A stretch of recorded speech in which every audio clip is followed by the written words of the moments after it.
বসন্ত এসে গেছে, পলাশ ও শিমুলের দেখা। পলাশ ও বসন্ত কেন এমন মুখ রাঙালে? ঋতুরাজের আগমনে প্রকৃতি যেন সেজে উঠেছে নবরূপে। শিমুল, পলাশ, অশোকের শাখা যেন ভরে উঠেছে রক্তিম ফুলে। গাছে গাছে পাখির কলকাকলি, কুহু কুহু শোনা যায় কোকিলের কুহুতান। সমস্তটা মিলিয়ে প্রকৃতিতে এসেছে নবপ্রাণ। মাটিতে পড়ে থাকা শুকনো পাতাদের পাশ কাটিয়ে জাগবে নতুন প্রাণ। নিষ্প্রাণ প্রায় এই কংক্রিটের শহরে ভালোবাসার সে কুহুস্বরে মুখর পরিবেশে মন যেন কোনো উদাস লোকে হারিয়ে যেতে চায়। মৃদুমন্দ বাতাসে ভেসে আসা ফুলের গন্ধ জানিয়ে দিয়ে যায় সত্যি বসন্ত ঋতু রাজা। উদাস আকুল মন নেচে ওঠে দক্ষিণা হাওয়ায়। বাঁকুড়ার লাল মাটি ছোট্ট ছোট্ট পায়ে হাঁটি হাঁটি।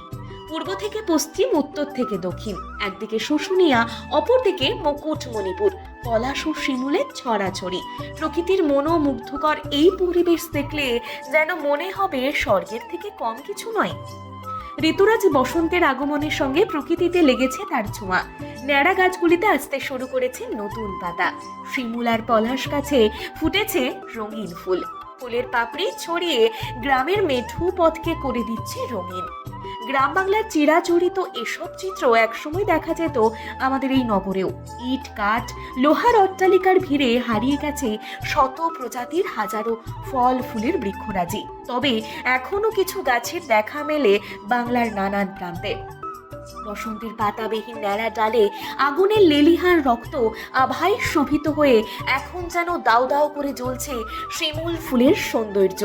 সেই সৌন্দর্যকে আরো রঙিন করে তুলেছে টিয়া, ময়না, হলুদিয়া সহ নানান জাতের পাখির কলতান। একুশের পলাশ রাঙা দিনের সঙ্গে তারুণ্যের সাহসী উচ্ছ্বাস আর বাঁধ ভাঙা আবেগের জোয়ার মিলে মিশে একাকার। তাই ফাগুন এলেই আগুন জ্বলে মনে।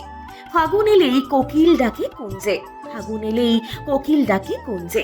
প্রকৃতির সেই রূপ তরঙ্গে দুলে ওঠে কবিগুরু গেয়ে ওঠেন, ওরে ভাই ফাগুন লেগেছে বনে বনে, বসন্ত এসে গেছে, বসন্ত এসে গেছে।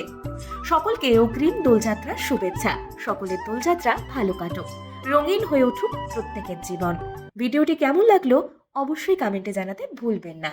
আকাশে বহিছে প্রেম, নয়নে লাগিল নেশা, কারাজে ডাকিল পিছে বসন্ত এসে গেছে।